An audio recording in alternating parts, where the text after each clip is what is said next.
We've heard it all before, haven't we? British jobs for British workers.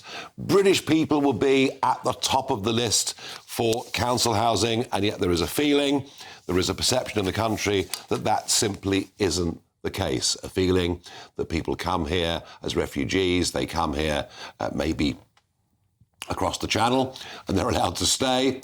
They come from Ukraine or other parts of the world. They're given indefinite leave to remain. And there is a feeling, a perception, in many parts of the country that actually council housing is favoured for those people rather than for families who perhaps have lived in their cities for generations, perhaps in some cases even for hundreds of years. And yet, Liam Halligan, who joins me in the studio, suddenly the government are saying, oh, it's OK, we're going to start prioritising British people. We've heard it all before, haven't we? I think there might be an election funny in the offing, Nigel. Funnily you should say that. Look, the fundamental underlying problem here is a shortage of what we call social housing. That is council housing provided by councils and housing provided by not-for-profit housing associations but allocated by councils for low-income, otherwise vulnerable families for roughly half the market rent.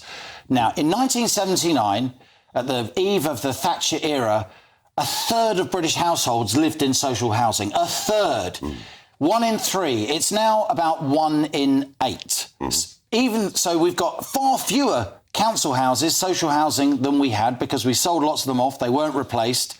But also we've got far fewer per head because we've got about 20 million more people than we did. And a waiting list of about 1.2 million people. And a waiting list of about 1.2 million people. And let's be clear, those 1.2 million people will often include families in deep need. I must mention the charity Shelter, maybe not your natural affinity, but I know you respect them as well. They do great work in this area. A lot of those families are in bed and breakfast, they are in temporary accommodation, they are in substandard accommodation, almost Dickensian. These are not necessarily people who don't want to go and work for a living. These are families in genuine need. Now, we've got a situation where the election's approaching, Labour knows it needs seats in the Red Wall, win them back from the Tories, and they know that across the Red Wall in particular, a lot of families are worried that their kids can't get the council housing that they had. They can't afford to put a roof over their heads. They can't afford the private rental market, and they certainly can't afford to buy. And lots of families are in that position.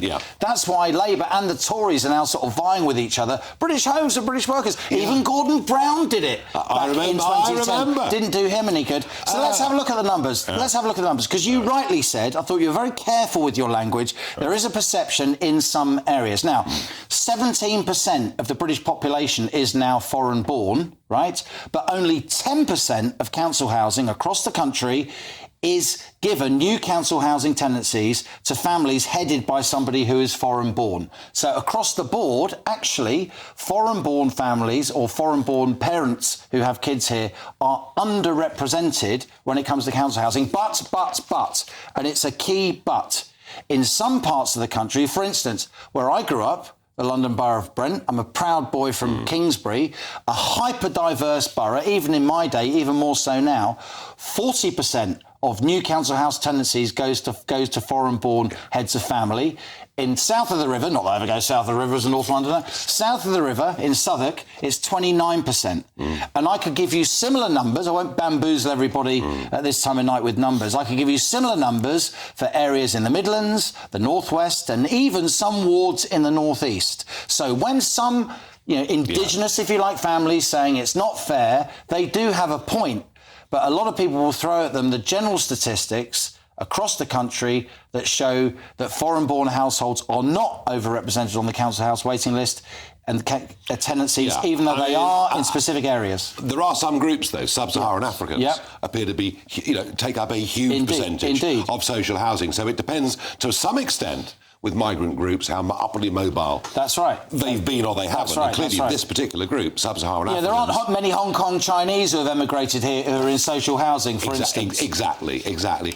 So the point you're making is there are parts of the country in which that particular feeling amongst the general public is true. Is a valid feeling and one that politicians are stupid to deny.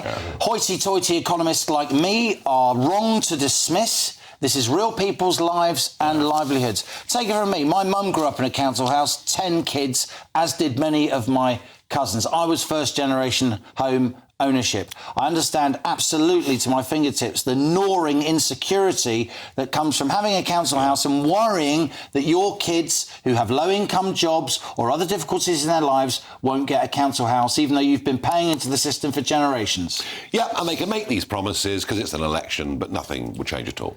Well, it strikes me that in only 2 of the last 43 years, right, have we built more council houses than we've demolished. Yeah. No. Look, the sale of council houses, for those people that could buy their council houses, was a wonderful thing. It was a great idea, but the legislation said you had to replace them one for one. And it didn't happen. The Heseltine, Peter Walker legislation, and it didn't actually happen. And still, there's this mad situation where if a local authority builds a council house, right, and then it has to sell it after 3 years of some family living there, it then has to give 5/6 of the money from the sale back to the Treasury. I know.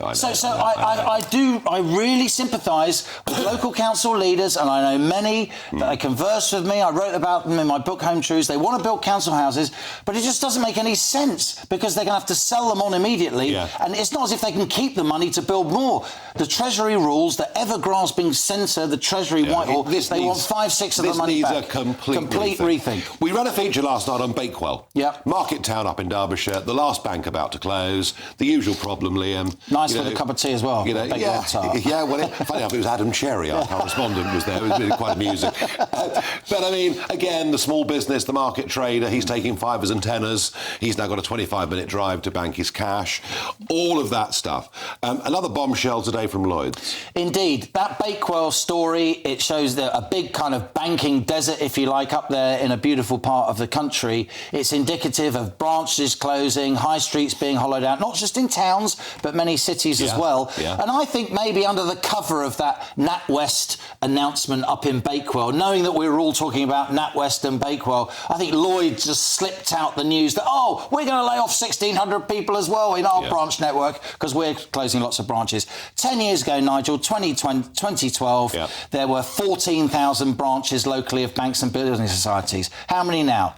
Just over 8,000, a 40% drop. Absolutely massive. Lloyds, in their defence, they say that for the 1,600 jobs they're losing, they're creating 800 more. It's a net loss of 800, but those 800, they'll be kind of tech bro, vibey jobs, little moustaches, funny shoes. Working from home. Yeah, flat white lattes in Shoreditch, the places you don't hang out.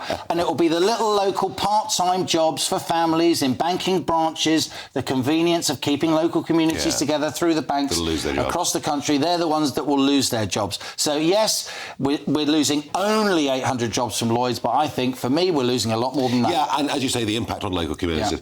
I mean, well, as you know, the whole banking issue is something that I've been campaigning. You should look at it sometime. I know, maybe one day get involved. Tell me about your situation. The country needs to know. One last quick thought on this. There is a solution to this. It's the hub. It's the banking hub. It's a small office in a high street where there's a couple of tellers and they can withdraw and pay in cash and perform basic banking services for the big four, plus maybe some of the building societies as well. And yet, in total, there's about 2 or 3 dozen around the country. But you know what? There's a reluctance. I don't think the banking industry actually wants to do it. Nor because as well as saving money on staff costs when you diminish the branch network, even though if you get a banking licence, you've got a legal obligation to provide banking services. That all seems to go by the wayside. The big banks, they want to save the money from the staff of local banks. They want to sell off the property and make money from that. But do they really want physical banking? Don't they want entirely internet banking? Otherwise, they can sell / rent the data to the tech giants. Otherwise, they've got all those cash handling costs. Because the hubs would work. Because the hubs would work and would keep cash flowing. And I've said it before, you and I have been, hauled over the coals by the headmaster, haven't we, for stressing that we want to keep cash, even though 250,000 GB News viewers and listeners said that we were right. The Chancellor said we was right when we gave him a petition in Downing Street. The Prime Minister said we were right at the House of Commons dispatch box. But I don't believe the big bank's future business model involves much cash. However much ordinary people want and need cash. Sadly, I agree. Liam, great to see you.